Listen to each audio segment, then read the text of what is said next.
ಬೀದರ್ ಜಿಲ್ಲೆಯನ್ನೇ ಬೆಚ್ಚಿ ಬೀಳಿಸಿದ್ದಂತಹ ರಾಬರಿ ಏನಿದೆ ಅದ್ರ ಜೊತೆಗೆ ಕಿಲ್ಲಿಂಗ್ ಕೂಡ ಆಗಿತ್ತು. ಅಲ್ಲಿ ಒಬ್ಬನನ್ನ ಶೂಟ್ ಮಾಡಿ ಆನಂತರ ಹೋಗಿದ್ದಂಥದ್ದು. ಆ ರಾಬರಿಯಲ್ಲಿ ಬಲಿಯಾಗಿರೋದು ಒಬ್ಬ.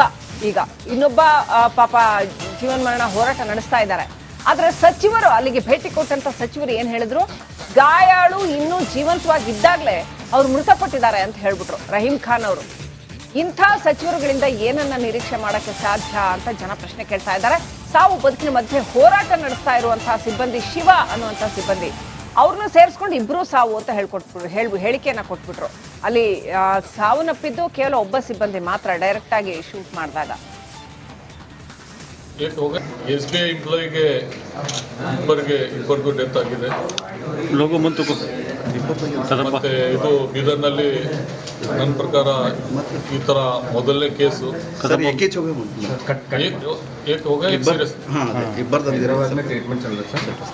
SBI ಎಂಪ್ಲಾಯಿಗೆ ಇಬ್ಬರಿಗೂ ಡೆತ್ ಆಗಿದೆ. ಮತ್ತೆ ಇದು ಬೀದರ್ನಲ್ಲಿ ನನ್ನ ಪ್ರಕಾರ ಈ ತರ ಮೊದಲನೇ ಕೇಸು.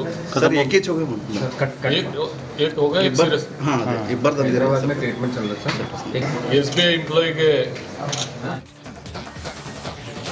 ನೋಡಿ ಎಂತ ದುರಂತ ಅಂತಂದ್ರೆ, ಇಂಥ ಸಚಿವರು ಇದ್ದಿದ್ದಕ್ಕೇನೆ ಬಹುಶಃ ಕಳ್ಳರು ರಾಜಾರೋಷವಾಗಿ ದರೋಡೆ ಮಾಡ್ತಾ ಇದ್ದಾರೆ, ಹಾಡ್ ಹಗಲೇ ಶೂಟ್ ಮಾಡ್ತಾ ಇದ್ದಾರೆ. ಇನ್ನು ರಹೀಂ ಖಾನ್ ಫೋನ್ ಮಾಡೇ ಹೋಗ್ತಾರ ಏನೋ, ಕಳ್ಳತನ ಮಾಡೋದಕ್ಕೆ ಹೋಗ್ತಾ ಇದೀವಿ ಅಂತ. ಅಲ್ಲಿ ಗಾಯಗೊಂಡವ್ರು ಯಾರು, ತೀರ್ ಹೋದವ್ರು ಯಾರು, ಒಂದು ಕನಿಷ್ಠ ಜ್ಞಾನ ಬೇಡವಾ? ಇವ್ರನ್ನ ಯಾರು ಆಯ್ಕೆ ಮಾಡ್ತಾರೆ ಇವ್ರಿಗಿಂತವ್ರಿಗೆ? ನಮ್ಮ ಪ್ರತಿನಿಧಿ ಮಲ್ಲಿಕಾರ್ಜುನ್ ಇನ್ನಷ್ಟು ಅಪ್ಡೇಟ್ಸ್ ಅನ್ನ ಕೊಡ್ತಾರೆ. ಮಲ್ಲಿಕಾರ್ಜುನ್, ಅವ್ರು ಬೇಗ ಗುಣಮುಖ ಆಗ್ಲಿ ಅಂತ ನಾವು ಪ್ರಾರ್ಥನೆ ಮಾಡ್ತೀವಿ, ನಮ್ಮ ಆಶಯ ಕೂಡ ಅದೇ. ಇಂಥ ದುರುಳರಿಂದ ಈ ರೀತಿಯ ಒಂದು ಘಟನೆ ನಡೆದೋಗಿದೆ, ಆದ್ರೆ ಅವರು ಬೇಗ ಇಂತಹ ಒಂದು ಸಂಕಷ್ಟದಿಂದ ಆಚೆ ಬರಲಿ, ಬೇಗ ಗುಣಮುಖ ಆಗ್ಲಿ. ಸದ್ಯಕ್ಕೆ ಏನೆಲ್ಲ ಅಪ್ಡೇಟ್ಗಳು ಸಿಗ್ತಾ ಇದೆ, ಪೊಲೀಸರು ಕಾರ್ಯಾಚರಣೆಯನ್ನ ಯಾವ ರೀತಿ ನಡೆಸ್ತಾ ಇದ್ದಾರೆ?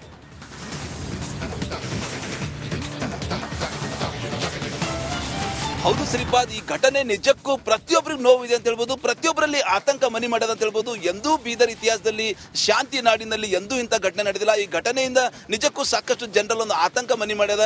ಏನು ಘಟನೆ ನಡೆದಿದ್ದು, ಆ ಒಂದು ಘಟನೆಯಿಂದ ಸಾಕಷ್ಟು ಆ ಒಂದು ಕುಟುಂಬಸ್ಥರನ್ನ ಈಗಾಗಲೇ ಒಬ್ಬರು ಏನದಂದ್ರೆ ಏನು ಸಾವನ್ನಪ್ಪಿದ್ದಾರೆ, ಆ ಕುಟುಂಬಸ್ಥರು ಕೂಡ ಇವತ್ತಿಗೂ ಕಣ್ಣೀರು ಹಾಕ್ತಾ ಇದ್ದಾರೆ. ಇನ್ನೂ ಒಬ್ಬರು ಸಾವು ಬದುಕಿನ ಮಧ್ಯೆ ಹೋರಾಟ ನಡೆಸ್ತಾ ಇದ್ದಾರೆ. ಮಂಡ್ಯದ ರಾಜ್ಯ ಹೆದ್ದಾರಿಯಲ್ಲಿ ಗುಂಡಿಗಳದ್ದೇ ದರ್ಬಾರ್. ಸಂಪೂರ್ಣ ಹದಗೆಟ್ಟಿದೆ ಮಂಡ್ಯ ಮೇಲ್ಕೋಟೆ ರಸ್ತೆ, ಓಡಾಡಕ್ಕೆ ಆಗಲ್ಲ ಅಲ್ಲಿ, ಆ ತರ ಆಗೋಗಿದೆ. ಮಾರುತದ ಗುಂಡಿಗಳಿಂದ ಪ್ರಯಾಣಿಕರು ಹೈರಾಣಾಗಿದ್ದಾರೆ. ಮಂಡ್ಯದಿಂದ ಹೂವಿನ ಹಡಗಲಿ ಸಂಪರ್ಕಿಸುವ ರಸ್ತೆ 1 ವರ್ಷದಲ್ಲಿ 40ಕ್ಕೂ ಹೆಚ್ಚು ಅಪಘಾತ ಸಂಭವಿಸಿದೆ, 3 ಸಾವು ಸಂಭವಿಸಿದೆ.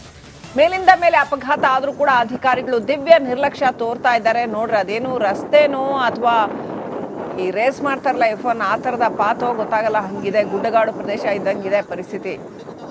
ಜನಪ್ರತಿನಿಧಿಗಳಿಗೆ ಜನ ಹಿಡಿ ಶಾಪ ಹಾಕ್ತಾ ಇದ್ದಾರೆ. ರಿಕ್ಷಾದಲ್ಲಿ ಹೋಗುವಾಗಂತೂ ಪೂರಾ ಮೈ ಕೈ ನುಜ್ಗುಜ್ಜಾಗಿ ಹೋಗ್ಬಿಡತ್ತೆ, ಹಂಗಿದೆ ಪರಿಸ್ಥಿತಿ. ರಸ್ತೆ ಗುಂಡಿಗಳು ಆ ಪ್ರಮಾಣದಲ್ಲಿದೆ.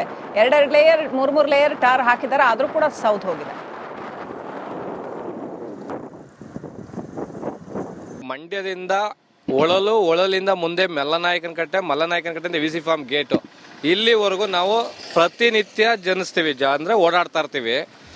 ಓಡಾಡುವಾಗ ಒಳಲಿಂದ ಮುಂದೆ ಬಂದ್ರೆ ಲಾಸ್ಟ್ ಒಳಲ್ ಎಂಡು ಆದ್ಮೇಲೆ ಪೆಟ್ರೋಲ್ ಬಂಕ್ ಐತೆ, ಅಲ್ಲಿಂದ ಒಂದು ಗುಂಡಿಯ ಮುಚ್ಚುತ್ತಲೇ ಇರ್ತಾರೆ. ಈ ಗುಂಡಿನ ಯಾವ ತರ ಮುಚ್ತಾರೆ ಅನ್ನೋದು ನಮಗೂ ಗೊತ್ತಿಲ್ಲ, ಬಟ್ ಮುಚ್ಚುತ್ತಾ ಇರ್ತಾರೆ, ಆದ್ರೂ ಗುಂಡಿ ಬೀಳ್ತಾ ಇರ್ತದೆ. ಕಾರಣ ಏನು ಅಂತ ನಮ್ಗಂತೂ ಗೊತ್ತಿಲ್ಲ.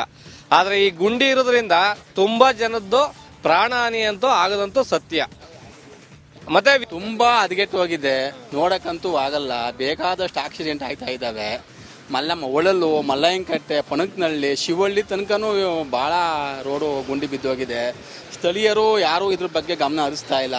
ಜಿಲ್ಲಾ ಉಸ್ತುವಾರಿ ಮಂತ್ರಿಗಳಿರ್ತಕ್ಕಂಥ ಚಲುವರಾಯಸ್ವಾಮಿ ಅವರು ಕೂಡ ತಿರುಗಾಡ್ತಾರೆ ಯಾವಾಗ್ಲೂ ಇಲ್ಲಿ, ಅವ್ರಿಗೂ ಇದ್ರ ಗಮನ ಬಂದಿಲ್ಲ. ನಾವು ಬೇಕಾದಷ್ಟು ಹೇಳಿದ್ದೀವಿ, ಈಗ ಈಗ ಅಂತ ಅವರೇ ಏನೂ ಮಾಡಲಿಲ್ಲ. ಸುಮಾರು ಆಕ್ಸಿಡೆಂಟ್ಗಳು ಆಯ್ತಾ ಇದ್ದಾವೆ. ಬಂದು ಇದ್ರ ಬಗ್ಗೆ ಕ್ರಮ ತಗೊಳ್ಳಿ ದಯವಿಟ್ಟು.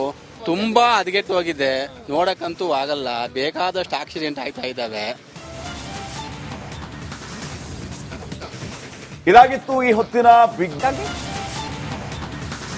ಬೀದರ್ ಜಿಲ್ಲೆಯನ್ನೇ ಬೆಚ್ಚಿ ಬೀಳಿಸಿದ್ದಂತಹ ರಾಬರಿ ಏನಿದೆ ಅದ್ರ ಜೊತೆಗೆ ಕಿಲ್ಲಿಂಗ್ ಕೂಡ ಆಗಿತ್ತು. ಅಲ್ಲಿ ಒಬ್ಬನನ್ನ ಶೂಟ್ ಮಾಡಿ ಆನಂತರ ಹೋಗಿದ್ದಂಥದ್ದು. ಆ ರಾಬರಿಯಲ್ಲಿ ಬಲಿಯಾಗಿರೋದು ಒಬ್ಬ. ಈಗ ಇನ್ನೊಬ್ಬ ಪಾಪ ಜೀವನ ಮರಣ ಹೋರಾಟ ನಡೆಸ್ತಾ ಇದ್ದಾರೆ. ಆದ್ರೆ ಸಚಿವರು ಅಲ್ಲಿಗೆ ಭೇಟಿ ಕೊಟ್ಟಂತ ಸಚಿವರು ಏನ್ ಹೇಳಿದ್ರು, ಗಾಯಾಳು ಇನ್ನೂ ಜೀವಂತವಾಗಿದ್ದಾಗಲೇ ಅವ್ರು ಮೃತಪಟ್ಟಿದ್ದಾರೆ ಅಂತ ಹೇಳ್ಬಿಟ್ರು ರಹೀಂ ಖಾನ್ ಅವರು. ಇಂಥ ಸಚಿವರುಗಳಿಂದ ಏನನ್ನ ನಿರೀಕ್ಷೆ ಮಾಡಕ್ಕೆ ಸಾಧ್ಯ ಅಂತ ಜನ ಪ್ರಶ್ನೆ ಕೇಳ್ತಾ ಇದ್ದಾರೆ.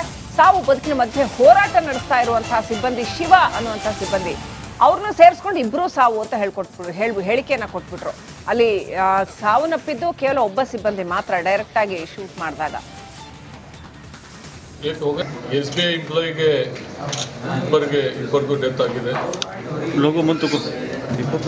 ಮತ್ತೆ ಇದು ಬೀದರ್ನಲ್ಲಿ ನನ್ನ ಪ್ರಕಾರ ಈ ತರ ಮೊದಲನೇ ಕೇಸು.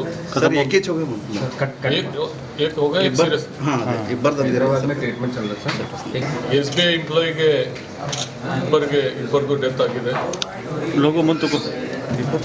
ಮತ್ತೆ ಇದು ಬೀದರ್ನಲ್ಲಿ ನನ್ನ ಪ್ರಕಾರ ಈ ತರ ಮೊದಲನೇ ಕೇಸು.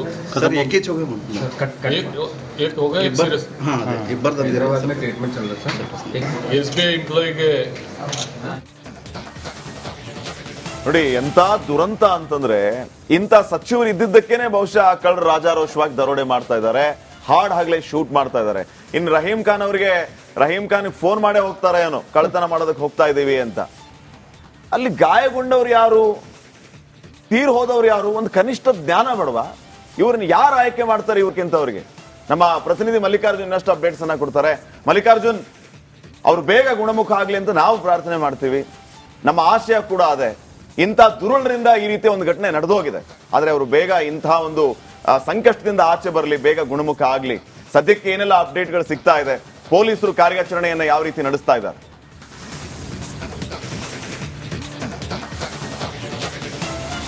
ಹೌದು ಶ್ರೀಪಾದ್, ಈ ಘಟನೆ ನಿಜಕ್ಕೂ ಪ್ರತಿಯೊಬ್ಬರಿಗೂ ನೋವಿದೆ ಅಂತ ಹೇಳ್ಬೋದು, ಪ್ರತಿಯೊಬ್ಬರಲ್ಲಿ ಆತಂಕ ಮನೆ ಮಾಡೋದು ಅಂತ ಹೇಳ್ಬೋದು. ಎಂದೂ ಬೀದರ್ ಇತಿಹಾಸದಲ್ಲಿ, ಶಾಂತಿ ನಾಡಿನಲ್ಲಿ ಎಂದೂ ಇಂಥ ಘಟನೆ ನಡೆದಿಲ್ಲ. ಈ ಘಟನೆಯಿಂದ ನಿಜಕ್ಕೂ ಸಾಕಷ್ಟು ಜನರಲ್ಲಿ ಒಂದು ಆತಂಕ ಮನೆ ಮಾಡ್ಯದ. ಏನು ಘಟನೆ ನಡೀತು, ಆ ಒಂದು ಘಟನೆಯಿಂದ ಸಾಕಷ್ಟು ಆ ಒಂದು ಕುಟುಂಬಸ್ಥರನ್ನ ಈಗಾಗಲೇ ಒಬ್ಬರೇನದಂದ್ರೆ ಏನು ಸಾವನ್ನಪ್ಪಿದ್ದಾರೆ, ಆ ಕುಟುಂಬಸ್ಥರು ಕೂಡ ಇವತ್ತಿಗೂ ಕಣ್ಣೀರು ಹಾಕ್ತಾ ಇದ್ದಾರೆ. ಇನ್ನೂ ಒಬ್ಬರು ಸಾವು ಬದುಕಿನ ಮಧ್ಯೆ ಹೋರಾಟ ನಡೆಸ್ತಾ ಇದ್ದಾರೆ. ಮಂಡ್ಯದ ರಾಜ್ಯ ಹೆದ್ದಾರಿಯಲ್ಲಿ ಗುಂಡಿಗಳದ್ದೇ ದರ್ಬಾರ್. ಸಂಪೂರ್ಣ ಹದಗೆಟ್ಟಿದೆ ಮಂಡ್ಯ ಮೇಲ್ಕೋಟೆ ರಸ್ತೆ, ಓಡಾಡಕ್ಕೆ ಆಗಲ್ಲ ಅಲ್ಲಿ, ಆ ತರ ಆಗೋಗಿದೆ. ಮಾರುತದ ಗುಂಡಿಗಳಿಂದ ಪ್ರಯಾಣಿಕರು ಹೈರಾಣಾಗಿದ್ದಾರೆ. ಮಂಡ್ಯದಿಂದ ಹೂವಿನ ಹಡಗಲಿ ಸಂಪರ್ಕಿಸುವ ರಸ್ತೆ 1 ವರ್ಷದಲ್ಲಿ 40ಕ್ಕೂ ಹೆಚ್ಚು ಅಪಘಾತ ಸಂಭವಿಸಿದೆ, 3 ಸಾವು ಸಂಭವಿಸಿದೆ. ಮೇಲಿಂದ ಮೇಲೆ ಅಪಘಾತ ಆದ್ರೂ ಕೂಡ ಅಧಿಕಾರಿಗಳು ದಿವ್ಯ ನಿರ್ಲಕ್ಷ್ಯ ತೋರ್ತಾ ಇದ್ದಾರೆ. ನೋಡ್ರಿ, ಅದೇನು ರಸ್ತೆನೋ ಅಥವಾ ಈ ರೇಸ್ ಮಾಡ್ತಾರಲ್ಲ F1 ಆ ತರದ ಪಾತೋ ಗೊತ್ತಾಗಲ್ಲ, ಹಂಗಿದೆ. ಗುಡ್ಡಗಾಡು ಪ್ರದೇಶ ಇದ್ದಂಗಿದೆ ಪರಿಸ್ಥಿತಿ. ಜನಪ್ರತಿನಿಧಿಗಳಿಗೆ ಜನ ಹಿಡಿ ಶಾಪ ಹಾಕ್ತಾ ಇದ್ದಾರೆ. ರಿಕ್ಷಾದಲ್ಲಿ ಹೋಗುವಾಗಂತೂ ಪೂರಾ ಮೈ ಕೈ ನುಜ್ಜುಗುಜ್ಜಾಗೋಗ್ಬಿಡತ್ತೆ, ಹಂಗಿದೆ ಪರಿಸ್ಥಿತಿ. ರಸ್ತೆ ಗುಂಡಿಗಳ ಆ ಪ್ರಮಾಣದಲ್ಲಿದೆ. 2 ಲೇಯರ್ 3 ಲೇಯರ್ ಟಾರ್ ಹಾಕಿದ್ದಾರೆ, ಆದ್ರೂ ಕೂಡ ಸೌತ್ ಹೋಗಿದೆ. ಮಂಡ್ಯದಿಂದ ಒಳಲಿಂದ ಮುಂದೆ ಮಲ್ಲನಾಯಕನ ಕಟ್ಟೆಯಿಂದ VC ಫಾರ್ಮ್ ಗೇಟು, ಇಲ್ಲಿವರೆಗೂ ನಾವು ಪ್ರತಿನಿತ್ಯ ಜನಿಸ್ತೀವಿ, ಅಂದ್ರೆ ಓಡಾಡ್ತಾ ಇರ್ತೀವಿ. ಓಡಾಡುವಾಗ ಒಳಲಿಂದ ಮುಂದೆ ಬಂದ್ರೆ ಲಾಸ್ಟ್ ಒಳಲ್ ಎಂಡು ಆದ್ಮೇಲೆ ಪೆಟ್ರೋಲ್ ಬಂಕ್ ಐತೆ, ಅಲ್ಲಿಂದ ಒಂದು ಗುಂಡಿಯ ಮುಚ್ಚುತ್ತಲೇ ಇರ್ತಾರೆ. ಈ ಗುಂಡಿನ ಯಾವ ತರ ಮುಚ್ತಾರೆ ಅನ್ನೋದು ನಮಗೂ ಗೊತ್ತಿಲ್ಲ, ಬಟ್ ಮುಚ್ಚುತ್ತಾ ಇರ್ತಾರೆ, ಆದ್ರೂ ಗುಂಡಿ ಬೀಳ್ತಾ ಇರ್ತದೆ. ಕಾರಣ ಏನು ಅಂತ ನಮಗಂತೂ ಗೊತ್ತಿಲ್ಲ. ಆದ್ರೆ ಈ ಗುಂಡಿ ಇರೋದ್ರಿಂದ ತುಂಬಾ ಜನದ್ದು ಪ್ರಾಣ ಹಾನಿ ಅಂತೂ ಆಗದಂತೂ ಸತ್ಯ. ಮತ್ತೆ ತುಂಬಾ ಹದಗೆಟ್ಟು ಹೋಗಿದೆ, ನೋಡಕ್ಕಂತೂ ಆಗಲ್ಲ. ಬೇಕಾದಷ್ಟು ಆಕ್ಸಿಡೆಂಟ್ ಆಯ್ತಾ ಇದ್ದಾವೆ. ಒಳಲು, ಮಲ್ಲಯ್ಯನಕಟ್ಟೆ, ಪಣಕ್ನಹಳ್ಳಿ, ಶಿವಳ್ಳಿ ತನಕನೂ ಬಹಳ ರೋಡು ಗುಂಡಿ ಬಿದ್ದೋಗಿದೆ. ಸ್ಥಳೀಯರು ಯಾರು ಇದ್ರ ಬಗ್ಗೆ ಗಮನ ಹರಿಸ್ತಾ ಇಲ್ಲ. ಜಿಲ್ಲಾ ಉಸ್ತುವಾರಿ ಮಂತ್ರಿಗಳಿರ್ತಕ್ಕಂಥ ಚಲುವರಾಯಸ್ವಾಮಿ ಅವರು ಕೂಡ ತಿರುಗಾಡ್ತಾರೆ ಯಾವಾಗ್ಲೂ ಇಲ್ಲಿ, ಅವ್ರಿಗೂ ಇದ್ರ ಗಮನ ಬಂದಿಲ್ಲ. ನಾವು ಬೇಕಾದಷ್ಟು ಹೇಳಿದ್ದೀವಿ, ಈಗ ಈಗ ಅಂತ ಅವರೇ ಏನೂ ಮಾಡಲಿಲ್ಲ. ಸುಮಾರು ಆಕ್ಸಿಡೆಂಟ್ಗಳು ಆಯ್ತಾ ಇದ್ದಾವೆ, ಬಂದು ಇದ್ರ ಬಗ್ಗೆ ಕ್ರಮ ತಗೊಳ್ಳಿ ದಯವಿಟ್ಟು. ತುಂಬಾ ಹದಗೆಟ್ಟು ಹೋಗಿದೆ, ನೋಡಕ್ಕಂತೂ ಆಗಲ್ಲ. ಬೇಕಾದಷ್ಟು ಆಕ್ಸಿಡೆಂಟ್ ಆಯ್ತಾ ಇದ್ದಾವೆ. ಇದಾಗಿತ್ತು ಈ ಹೊತ್ತಿನ ಬಿಗ್